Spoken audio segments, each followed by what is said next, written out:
নমস্কার বন্ধুরা, আমি আপনাদের কাছে একটা কিছু অনেকজন অনেক কিছু জানে, ঠিক আছে, ভালো কথা। কিন্তু একটা কথা আমি বলতে চাই, অনেকজন বলে কৃষ্ণ নাকি কালী হতে পারে, কালী নাকি কৃষ্ণ হতে পারে না। কেন গো? কৃষ্ণ যদি কালী হতে পারে, কালী কেন কৃষ্ণ হতে পারবে না? কী জন্য হতে পারবে না?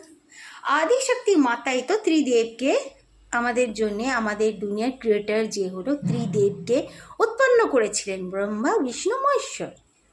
ব্রহ্মা বিষ্ণু মহেশ্বরের থেকেই আমাদের মা সরস্বতী, মা লক্ষ্মী আর মাতা গৌরীর উৎপন্ন, ওনাদেরই থেকে উৎপন্ন হয়েছে।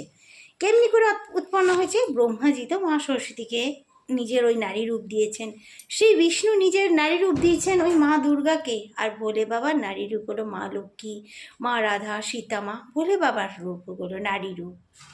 তাইলে মা কালী কেন কৃষ্ণ হতে পারবে না? মা কালী হি স্বয়ং ওই শ্রীরাম, মা কালী হি শ্রী বিষ্ণু, শ্রীনারায়ণ। এসব কি আজব গজব কথা সবাই বলে, আমি শুনতে পাই। কৃষ্ণ নাকি কালী হতে পারে, কালী নাকি কৃষ্ণ হতে পারে না।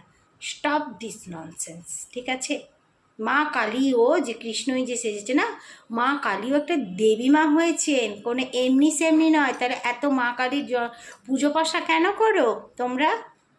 শ্রীকৃষ্ণই মা কালী, মা কালী শ্রীকৃষ্ণ, কোনো ওনারা ভাই বোন নয়, ওনারা নিজেরই নারী রূপ। উনি দুষ্টদেরকে দণ্ড দেওয়ার জন্যে মা কালীর রূপ ধারণ করেছিলেন।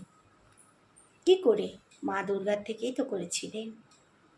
এসব আজব গজব কথা কে কি লিখে দিয়েছে, কে কি ভিডিওতে দেখিয়েছে, প্লিজ আপনারা এসব ফলো না করে যে সত্যিকারের আমাদের বেদ, আমাদের সত্য ঘটনা, আমাদের উপন্যাস, আমাদের যে সনাতনের বই আছে ওইগুলোকে পড়ে চেষ্টা করুন যে সত্যটা জানতে।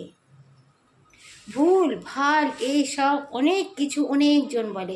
এখন আবার শুনতে পাই নাকি শ্রীনারায়ণের দ্বিতীয় স্ত্রী মা সরস্বতী। কে বলেছে আপনাকে? নারায়ণ বলে দিয়ে গেছেন যে আমি মা লক্ষ্মীকে আগে তারপরে মা সরস্বতীকে বিয়ে করেছি। হ্যাঁ, এসব আজব ওজব মানে কথা বলা বন্ধ করুন। আর মা লক্ষ্মী, মা সরস্বতী মা দুর্গার মেয়ে নয়, ঠিক আছে? ভোলেনাথের মেয়ে নয়।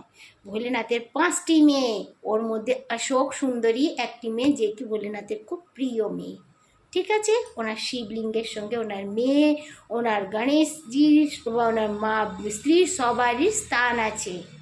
যদি জানেন না তো এত বড় ভিডিও আমি এটা বানাতে পারবো না। আমি নেক্সট ভিডিওতে নিশ্চয়ই আপনাদেরকে বড় ভিডিও বানিয়ে সব বলবো। এতটুকু কথা সনাতন ধর্মর হয়ে আপনারা জানেন না তো কি জানবেন? হ্যাঁ না, নিজের ধর্মকে নিজে জানুন, জানুন।